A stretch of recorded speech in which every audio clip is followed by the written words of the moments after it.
mwana mobali akoma na ye vewe bobi vewe la nini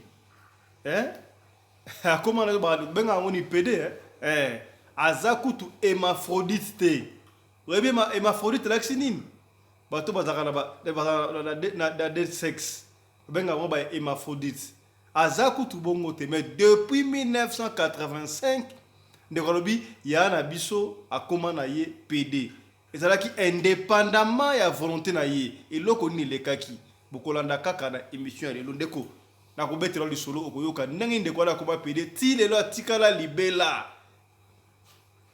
donc ba pd mso monaka na mokili ezala mpe volonté na bango te vraiment bokolanda émission ya lelo mbote na bino bandeko balandi ya radio lokole bisika nyonso bozwami merci na confiance pe fidélité obopesaka na programme oyo epai wapi bino moko bopesaka biso ba histoire vrai ezoleka na mokili mobimba mais beaucoup plus na communauté na biso ya bato mangala nalobaka chaque fois muta mangala kozala camerounais kozala malien kozala sénégalais kozala même égyptien congolais Kinshasa congolais Brazzaville oyo nyonso tu ayokaka lingala émission to programme na bino yangoyo ngai kombo na ngai Fiston Pelende tata ya Sedek tukena ndenge wana merci na oyo so basabona déjà na chaîne oyo radio lokole télévision soko sabona te kende s'abonner et puis fina cloche à notification pour orataka bongo ba programme na biso te pour awa to yaka na ba histoire vrai to pesa ba information tirée à la source to yaka na système ya pièce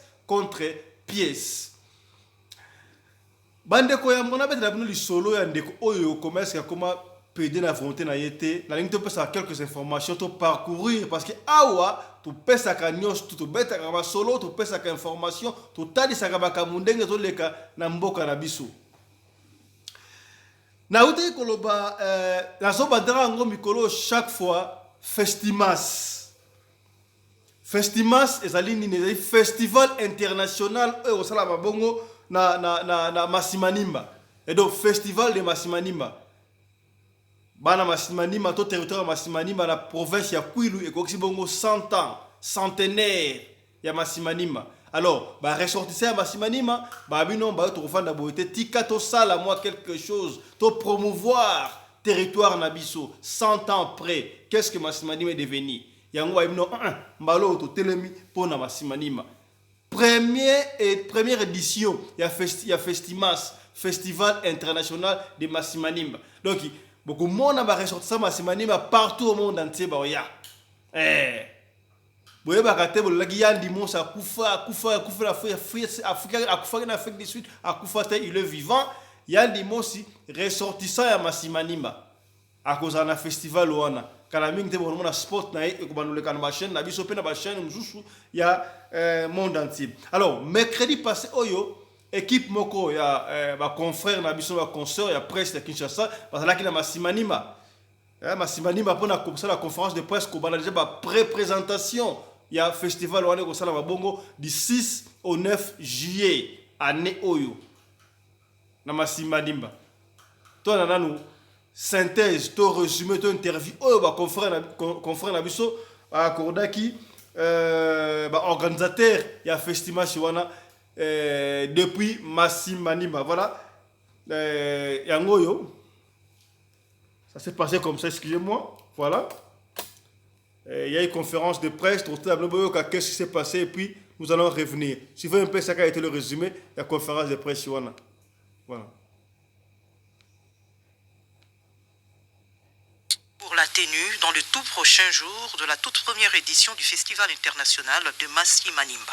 Oui, Jocelyne Moussassa, le coup d'envoi de la première édition du Festival international de Masimanimba, c'est pour bientôt. Cette organisation prévue du 6 au 9 juillet 2022 coïncide avec la célébration du centenaire de ce territoire de la province du Kwilu. En prélude de cet événement, une conférence a eu lieu à Masimanimba, thème choisi, Massi centenaire, cap vers le renouveau. À en croire Monsieur Armand Bouka, directeur de ce festival culturel, cette activité rentre dans le cadre de la promotion de la culture de Masimanimba. Il s'exprime au micro de Myrlène Akambo. Après le rendez-vous de Kinshasa, où nous avons présenté au monde et à la presse qu'il existait désormais un festival du nom de Festival international de Massimanimba. Il était question, à travers une nouvelle rencontre avec la presse, cette fois-là pas à Kinshasa mais à Massimanimba, pour donner la date réelle du festival. Et donc vous l'avez suivi, le Festival international de Massimanimba donne rendez-vous du 6 au 9 juillet 2022 à Massimanimba, et les thèmes retenus pour cette année, Massi centenaire, cap vers le renouveau. Donc c'était pour nous une occasion pour mettre un peu déjà dans le bain de ce que sera le festival, la population de Massimanimba, et je pense qu'à ce point de vue, nous avons eu le feedback de ce que nous recherchions. Vous êtes branché sur la radio nationale Cap Voilà. à présent, sur la province du Lualaba. Massi centenaire, Cap Vert. Voilà, c'est le thème retenu pour cette année. Donc, Festimas Ngome Etu. Ngome Etu. Donc, Festimas Ngome Etu. Mbondana Biso. Ressortissant ya Massimanimba. Non seulement ressortissant Massimanimba, parce que Massimanimba, c'est dans les grands bandundu. Bandeko na biso pe ya Kasai baza pembe balekaka wana na Massimanimba mpona kokende pa na bango babala bandeko Massimanimba, donc batebele batanga na petit séminaire ya Kinzambi. Donc c'est pour tout le monde. Yaka ko apporter quelque chose Pierre na yo na festival wana mpona ko soutenir, et surtout na cadre oyo chef de l'état lobaki bongo mpona aménagement ya 145 territoires. Massimanimba et ça moko ba 145 territoires. Ils se sont dit voilà, avant chef de l'état à Banda, tous quelque chose dans le gouvernement tika biso mo ba ressortir Massimanimba, tout ça là quelque chose. Donc quelque chose à encourager. Festival international de Massimanimba, c'est au mois de juillet. Donc on va commencer à y revenir dans toutes nos prochaines éditions. Ça aura lieu du 6 au 9 juillet. Bandeko na biso oyo bakufaki bongo na wenze ya comment ça s'appelle comment na Monga Fula wenze comment na ngondi comment on dit sunini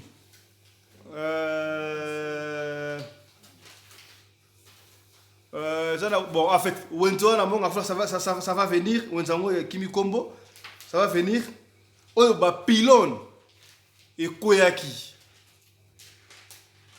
ekatalaki na wenze na mai ezu na mai epi ça électrocuté ba mama na biso epesi pasi matadikibala, voilà comme elinga matadikibala.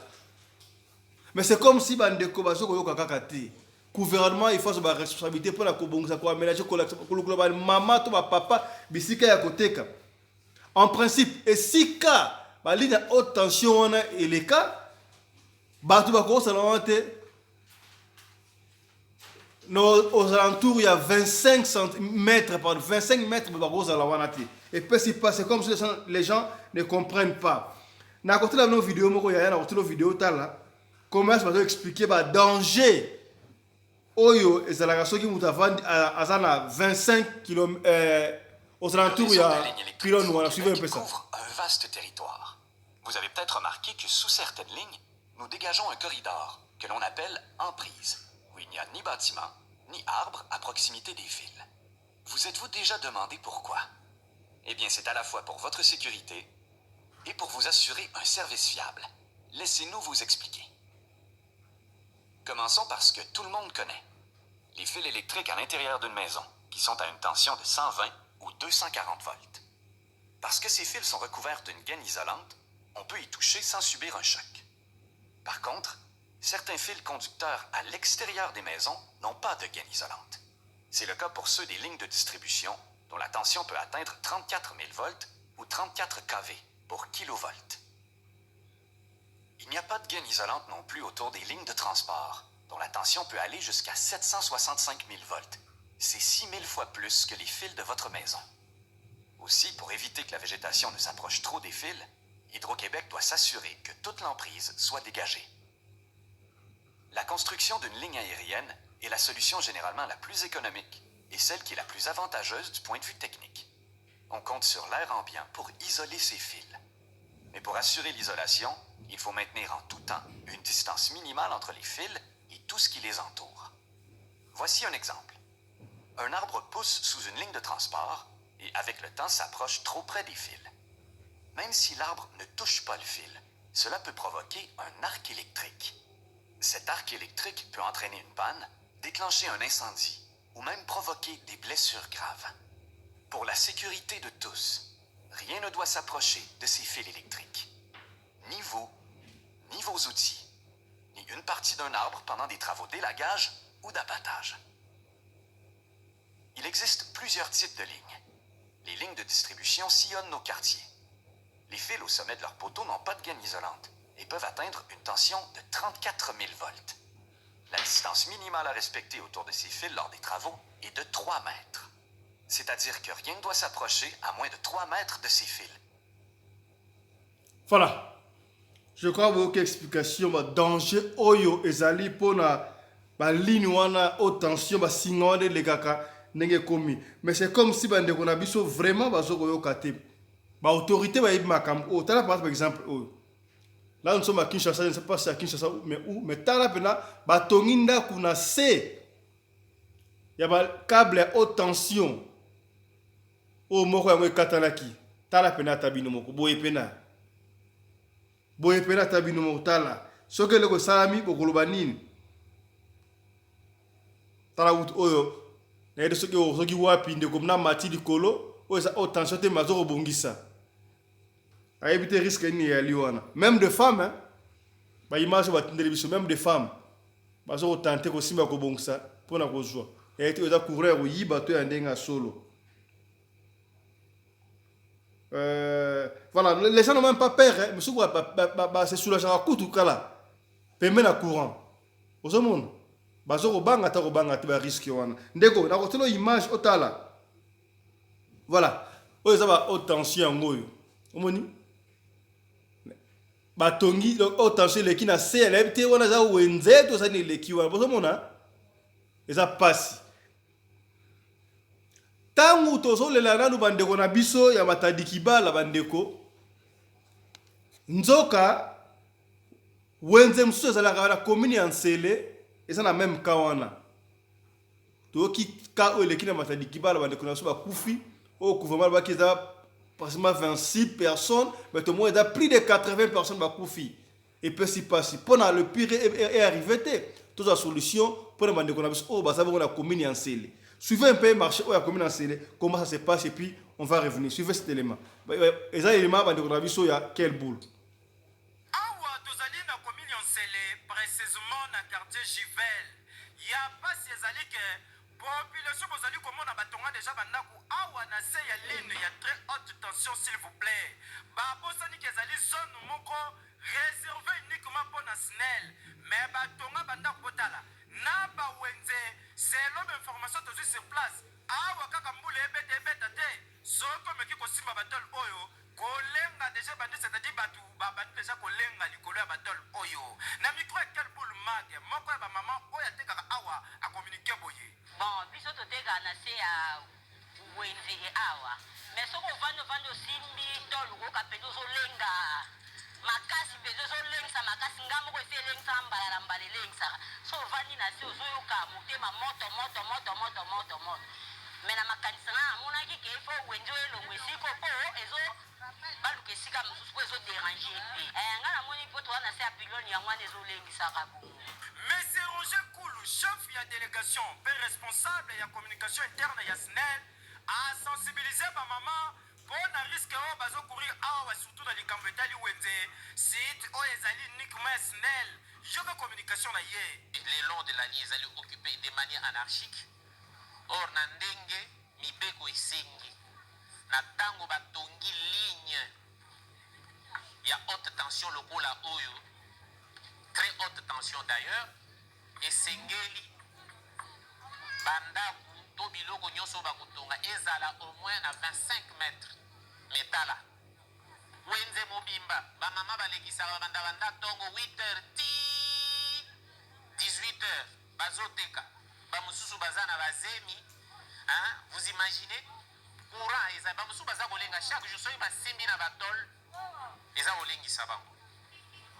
Alors yango toyaki ya mpona kozwa bilili mpe tosensibilize bamama na ndenge ya bango moko oyo amoni ke makambo biso tolobi mateya oyo topesi ezali na ntina ye moko akozwa badisposition na ye ake soit kobanda koteka na ndako mpo abatela mpe mpo moya bana eloko nazosenga na population ntango bamoni ligne ya haute tension eleki boye bango bazokanisa yango swati bamesu bakanisaki basinga yango ezalaka na baisola eza na baisola te ezali bakable ni bakable wana ndenge bovandi na se ya ligne wana bainduction magnétique wana ndenge eza kokɔta bino na nzoto bozwa koyeba yango te mais eza lokola poison moko retardé ndenge eza wana basi mosusu baomona aza na zemi mais avandaka na se ya ligne ayebi te ke mokolo. Voilà, je crois le message est passé. Boyoki ndenge bandeko balobi. Donc oyo tozali bongo na commune ya Nsele. Tokosenga na bamama batekaka kuna baluka solution ba oluka pene na yebi so gouvernement a luka place msusu pona kosunga bamama wana bazo comme quelque chose pour éviter le pire. Oh, tout le monde a dit bon, on a dit bala et comme la personne a commis en scellé. Boyoki balobi ba maman musuba alikutu wana basana bazemi. Donc ça peut causer des dégâts moko ya malamute. Yaya na robeto li solo ya ndeko na koma pede zala kimia. Zala kimia. Bandeko na biso na est du pays ba aliko kufa. Bomoni oyo.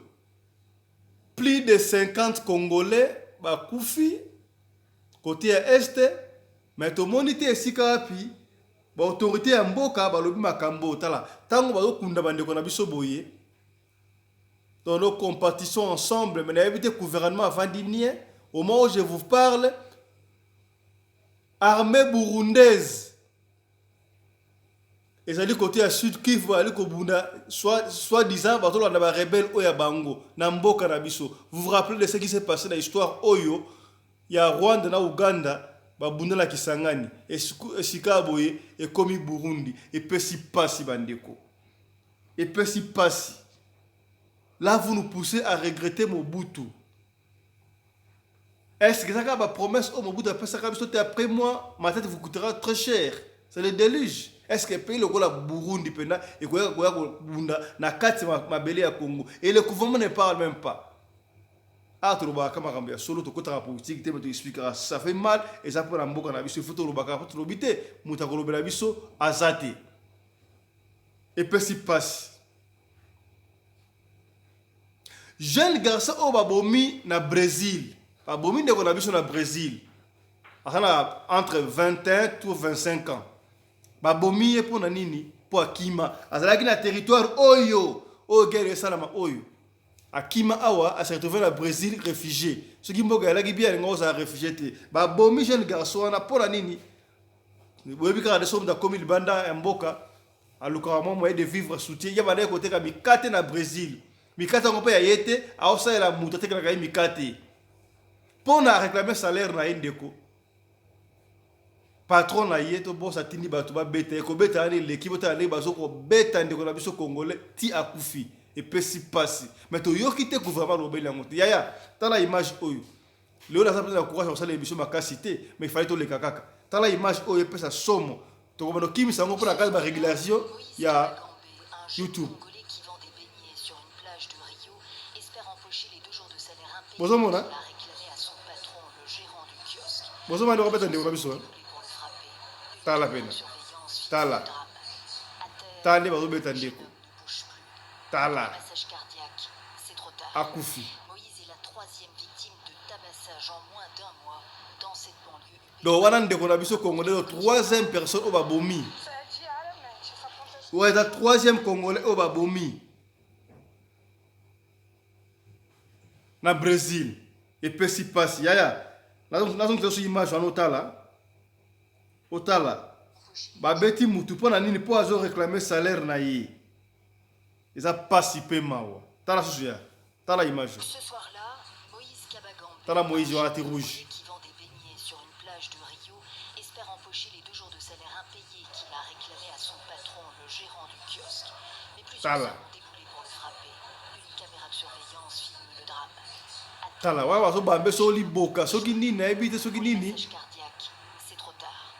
ndeko na biso akufi nyonso wana pona nini difficulté na pays soki bakonzi bakobongisa kote wana mboko okende liboso ezopesa pasi ezopesa pasi mpe na mawa. Congolais bazo traiter le col à chien, le col à mbwa na libanda. Au moment où nous avons un pays. Et là, c'est ce qui me cœur. Pendant que bandeko bazo kufa bazo kunda bandeko na biso oyo bakundi moment oyo na este ya mboka, to moni na avion selfie ya ministre ya communication mona mboka Patrick Muyaya na kati ya avion alors ça selfie na ba partenaire na biso ki ba partenaire so banani ba okende na Goma pour nous célébrer paix dans este pays. Paix dans este pays, on va pas battre. Et puis, ah, ça va conduire dans le même pas un membre du gouvernement. Balobi on entend le ce qui va réseaux sociaux la raté, une aperçu. Et puis si passe bandeko. Et puis si passe bandeko. Yaya, na yebi ko zelanga na betelo di solo, ya ndeko aninga kuma PD. Mais la réalisation ne fait signe qu'on ne peut plus continuer parce que retransmission ça bien malamu te nous sommes obligés d'arrêter ici tout coup dans lobby comme ça na bête la yo isolo comment est-ce que ndekona a comment qui pédé sans volonté na yi de lobby to coup dans lobby to bête maman histoire wana to ça la mukuse to expliquer on va poyeba donc silikate s'abonner quand même partager l'essentiel est que les aux information mais to zongi pour te rappeler que Festimas 2022 Festival international de Massimanimba Ekoksi Bongo 100 ans comme territoire. Donc bazo benga ba ressortissant nyonsto ya Massimanimba partout où vous êtes, vous avez contact na ba responsable pour participer na festival ou pour promouvoir territoire nabino. Voilà, quant à moi, je vous dis au revoir. Je vous retrouve demain avec un autre numéro de l'émission Radio Lokole Masolo sur votre chaîne Radio Lokole TV. Merci à Marina Wumbi, coordonnatrice à Radio Lokole Télévision, mais aussi à Twin Family 24 TV. Vous vous abonnez à la chaîne Nabiso. Portez-vous bien. Santé les frères tous. Chap chap. Et tchara.